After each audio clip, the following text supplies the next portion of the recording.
Hello students, welcome to Tirumal Classes. ఈ రోజు మనం 26th March 2025 the Hindu news paper లోని కరెంట్ అఫైర్స్ గురించి మాట్లాడుకుందాం.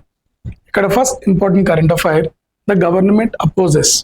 Look, this current affair is very important because from last few days they were asking this particular topic in your examination. What is the topic? Government, opposition call for changing collegium system. So the collegium topic is in news very recently because recently one of the Delhi High Court judge indulged in corrupt activities, burning huge amount of Indian currency. Hence, the government and opposition felt there will be a lot of corruption happening within the collegium. Hence, there is a need for changing collegium system. Yesterday also we discussed about collegium. What is the collegium? Collegium is generally present in Supreme Court. There is a collegium in Supreme Court. Collegium comprising total 5 members. A group of Supreme Court judges can act as a collegium. 5 members, 1 plus 4. One is known as Chief Justice of India, remaining Supreme Court judges. These 5 members combinedly called collegium. What is the importance of collegium? Look carefully. In India, the Supreme Court judges and High Court judges were appointed and transferred by President of India. They were appointed and transferred by the President of India, but not based on the President will and wish. President will do appointment and transfer of Supreme Court and High Court judges based on the advice given by collegium, and the collegium advice is binding on the President. Whatever the advice given by collegium, that must be followed by President of India. Mean to say, here collegium taking decision and those decisions advised to President, and President merely acting as a nominal executive, just following their advices. Then the question here is, where is the transparency? Where is the accountability within the collegium? Hence, there is a need for change in collegium. Already in the year of 2014, the Parliament enacted something called NJAC, National Judicial Appointment Committee, by 99th Constitutional Amendment Act 2014. Through this Amendment Act, they have abolished collegium and created National Judicial Appointments Committee. But Supreme Court invalidated this NJAC in the year of 2015. Supreme Court cancelled, invalidated NJAC and 99th Constitutional Amendment Act 2014, and Supreme Court re-established collegium. But again, when you say recently, because of corruption that has came in the news happening around the judges, hence the ruling party and opposition party both wanted to replace the collegium once again. That is why it is surfaced in news. But I'll tell you something about this. Remember, the original Indian constitution does not have collegium concept. The collegium concept not mentioned anywhere in the constitution. It is not even having any statutory backup. But it slowly evolved within the Supreme Court.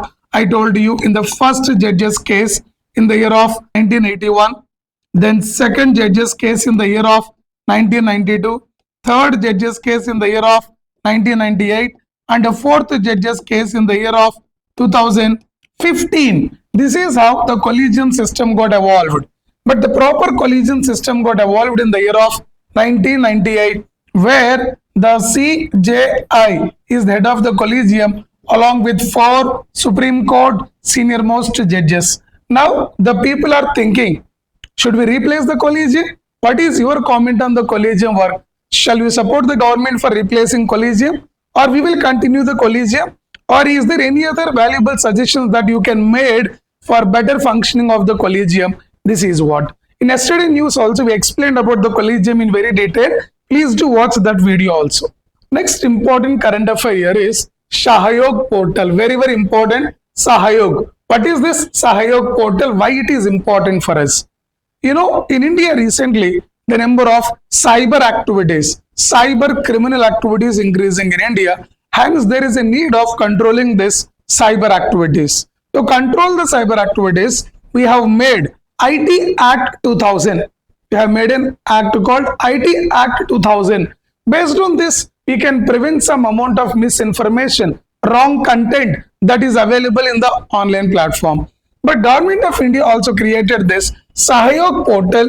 It is a centralized platform developed by Ministry of Home Affairs, very important, Sahyog portal developed by Ministry of Home Affairs under a program called I4C. It is like India Cyber Crime Coordination Center. India Cyber Crime Coordination Center. I means India, 4C. 4C means Cyber Crime Control Center. Under this Indian Cyber Crime Control Center, Ministry of Home Affairs created Sahyog portal. This Sahyog portal is always meant for removal of unlawful online content. The content which is against to the law, against to the constitution that has been posted in the news, that can be removed accordingly. IT Act 2000. But what is an object of this Sahyog portal? It enhances the cooperation between the government and IT intermediaries by providing a proper structure to handle wrong information and deleting unlawful content from the internet. This is what called Sahyog portal. Sahyog portal comes under IT Act. It comes under the Ministry of Home Affairs. It comes under a program called I4C, Indian Cyber Crime Coordination Center. This is what about Sahyog portal, very important for your examination. Let us see one of the polity important current affair. Polity comes under GS2 in your minds. Look at this. A Supreme Court considered a question of timeline for Speaker to decide on defection. This is very, very important. See here, the keyword is a defection. This particular topic talking about anti-defection law. This topic is talking about anti. Some of my friend told that it is not anti, it is anti-defection law. Look at this. Anti-defection law came into existence in the year of 1985, which means originally in the Indian Constitution we don't have this anti-defection law. But remember why this came into existence. I'll tell you. In the Indian political system, we have multi-party system. When I say multi-party system, what is the problem here? The multi-party system, one biggest problem is instability in the government. Why, sir? This MLA or MP will move to another party. This MLA or MP will move to this party. That creates political uncertainty and instability.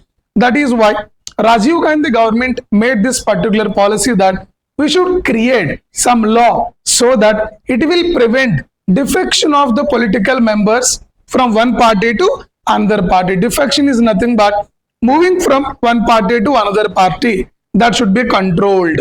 If you are not controlling that, ruling party will lose the power, opposition will come into power. If again people moving from ruling to opposition will come into power, ruling party will lose the power. So this will create uncertainty in India.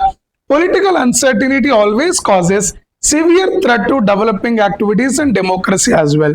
That is why in the year of 1985, by 52nd Constitutional Amendment Act 1985, they created a concept called anti-defection law and mentioned under Schedule 10 of the Indian Constitution. Schedule 10 of the Indian Constitution is about anti-defection law. 52nd Constitutional Amendment Act 1985, it is also about anti-defection law. This anti-defection law will prevent MP or MLA's defection. Anti-defection law will prevent MP or MLA defection from one party to another party. I'll tell you some examples here. Look carefully. Generally, there are three conditions. Condition number one is like a person elected from party X, he should be continued in party X only. If he is changed into party Y, he is subjected to anti-defection law. I mean to say that person who changed the party can be disqualified by presiding officer. In case of Lok Sabha, it is Speaker. In case of Rajya Sabha, it is Chairman. Under anti-defection law, who will disqualify member of Parliament or member of Lok Sabha and Rajya Sabha, Assembly and Legislative Council? It is done by presiding officers. It can be a Speaker in case of Lok Sabha. It can be a Chairman in case of Rajya Sabha. So this is one case. Second case is about nominated members. You know, we have 12 nominated members in Rajya Sabha. The nominated member can join in any political party within 6 months. Hence, there is no anti-defection law applicability. when a nominated member joined any political party after 6 months. Hence, he will be disqualified under anti-defection law. And third case here is about independent candidate. Independent candidate means he don't have a ticket from any political party. He elected independently in election process. He elected independently. He should continue independently. He should not join in any political party. If he join in any political party, he will be disqualified under anti-defection law. But who will disqualify them? Presiding officer. Lok Sabha it is speaker, Rajya Sabha it is a chairman. But there is a flaw. What is the time period for disqualifying a member who violated this anti-defection law? There is no time period given in the Indian constitution. That is why even though you change the party, speaker and chairman not taking any action for undefined period, this is one biggest loophole. I'll tell you one case study. Always ruling party wanted to get members from opposition party. Ruling party wanted to have more members from opposition party. Speaker is also from ruling party, right? Hence always speaker is in favor of ruling party. According to constitution, speaker should act neutrally. But in general, he is always in favor of ruling party.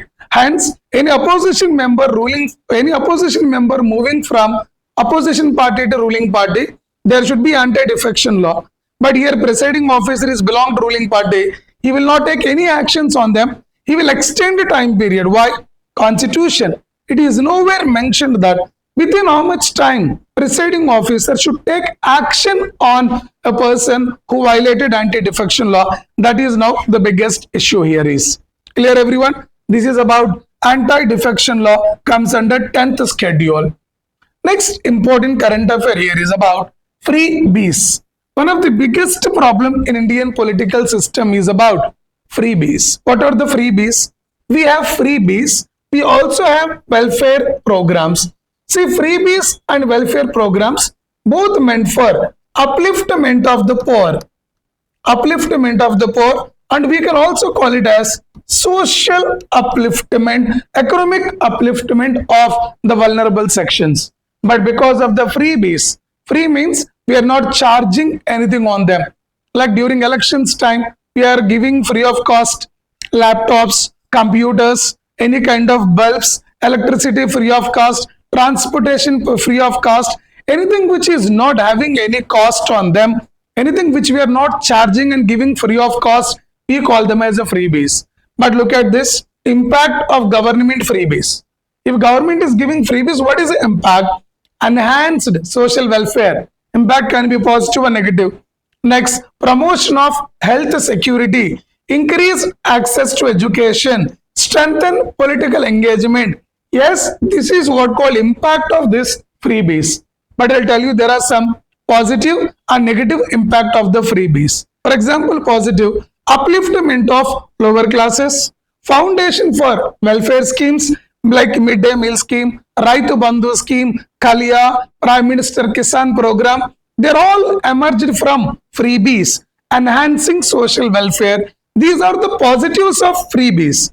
But what are the negative effects of the freebies? Burden on public exchequer, against to the free and fair elections. Dependency culture will increase in India. Dependency means people don't work. They become more lazy.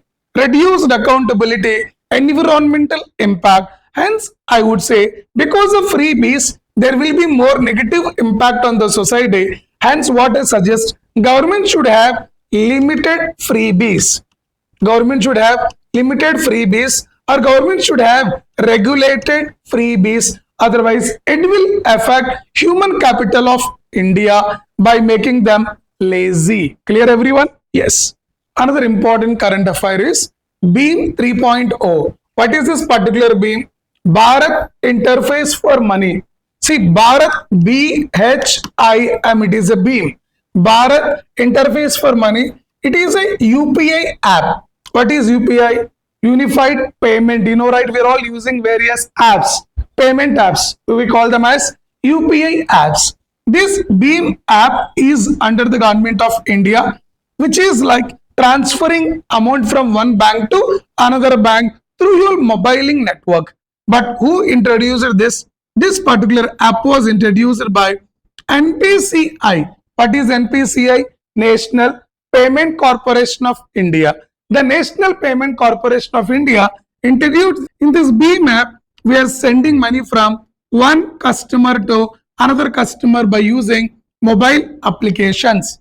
What is the major objective of this? We wanted to enhance cashless economy. We wanted to enhance cashless economy. Let us talk. BHIM was developed by NPCI. When I say NPCI, NPCI is a joint venture of RBI as well as Indian Banking Association.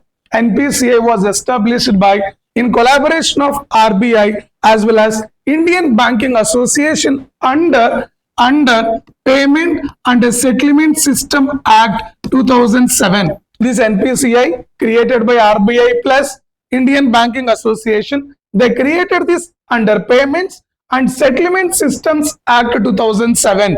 This is what about BHIM app, like you're using PhonePe and all. This is government app promoting online transfer of the money and reducing usage of cash in the economy, which we call cashless economy. BHIM app 3.0. It is a UPI developed by NPCI. NPCI is developed by RBI plus IBO under the Payments and Settlement System Act 2007. Learn this, very important for your examination. Let us look into another important current affair which is very easy, but it is most important for mains. Look at easing FPI threshold can induce capital inflow, says experts. What do you mean by easing FPI? FPI is nothing but foreign portfolio investment. Generally, we have two types of investments. One is FDI, foreign direct investment. Another one FPI, foreign portfolio investment. FDIs are direct investments in India. FPI are indirect investments. They were introduced in secondary market, which I can say stock market. Means foreign people wanted to invest in India. They can invest in Indian stock market. Such a type of investment is known as foreign portfolio investment. When you make rules easier for this, the capital will flow in India. Means if more foreign people invest in India in the name of FPI, the money flow or capital flow in India increases. That is good for economy. But problem is FPI is always short money. It is always a short money or temporary money, which is also called as hot currency. Which is more important for us? FDI is more important because they're bringing institutional setup to India. Whereas FPI, they're not coming to India. They're investing in the Indian stock market. Whenever they wanted, they can withdraw their money.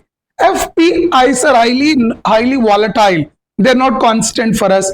Hence, we give more importance to FDI rather than FPI. But even then, government decided ease the rules that are related to FPI so that at least a capital can be increased in India for a temporary purpose. So you can easily mention the differences between FDI and FPI. FDI is a long term.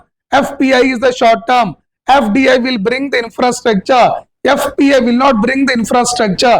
Like there is some fundamental differences. These are some important current affairs that are present in today's news.